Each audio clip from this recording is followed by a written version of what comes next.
Media playback is unsupported on your device. Media caption: Mr. Pence's major announcement was interrupted briefly. The U.S. Embassy will move from Tel Aviv to Jerusalem before the end of 2019, Vice President Mike Pence has said. The date is earlier than some had expected when President Donald Trump declared last month that Jerusalem was Israel's capital and ordered the start of preparations for the embassy move.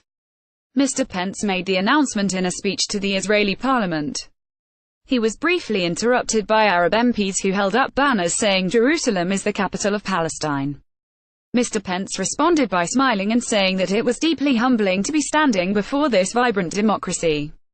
Rather than meet the vice president, Palestinian Authority President Mahmoud Abbas traveled to Brussels to urge the EU to recognize a Palestinian state. Why is the status of Jerusalem so controversial? The status of Jerusalem goes to the heart of the Israeli-Palestinian conflict.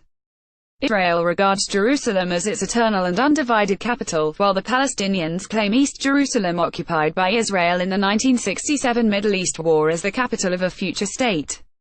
Media playback is unsupported on your device. Media caption: The city of Jerusalem matters. Israeli sovereignty over Jerusalem has never been recognized internationally, and according to the 1993 Israel-Palestinian peace accords, the final status of Jerusalem is meant to be discussed in the latter stages of peace talks.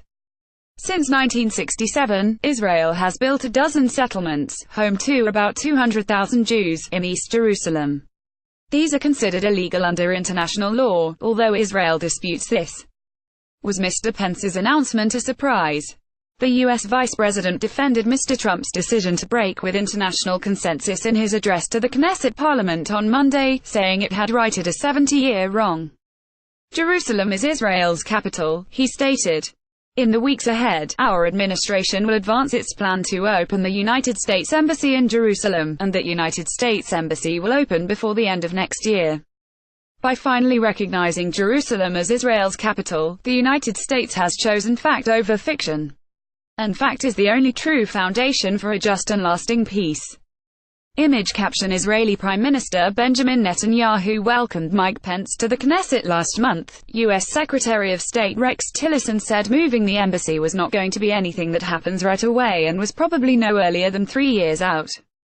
That was because the State Department still needed to acquire a site, commission architects and gain planning approval, and then build the compound, he explained.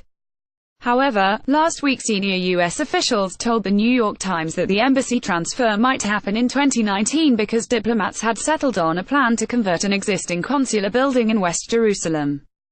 What else did Mr. Pence say? Although Palestinian leaders refused to meet the vice president on this trip, he also said his country remained fully committed to achieving a peace deal to end the Israel-Palestinian conflict. Image caption: The U.S. already operates a consulate in West Jerusalem, which may be converted. We strongly urge the Palestinian leadership to return to the table. Peace can only come through dialogue, he said. Earlier, Israeli Prime Minister Benjamin Netanyahu said the U.S. and Israel were striving together to achieve a truce peace, lasting peace, peace with all our neighbors, including the Palestinians. President Abbas has accused Mr. Trump of daring the slap of the century and said he will no longer accept the U.S. as a mediator. How did Palestinians react to the speech?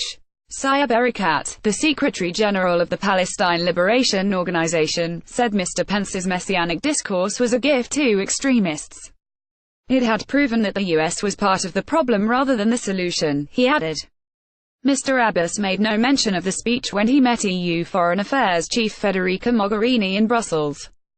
But he stressed that Palestinians were keen on continuing on the way of negotiations because we believe it is the only way forward to reach a negotiated solution and peace between us and Israel.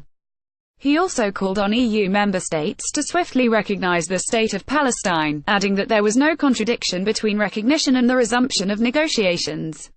Ms. Mogherini said the only pragmatic, realistic solution for Jerusalem has to come through direct negotiations and called on all those involved in the peace process to speak wisely and consistently with a sense of responsibility.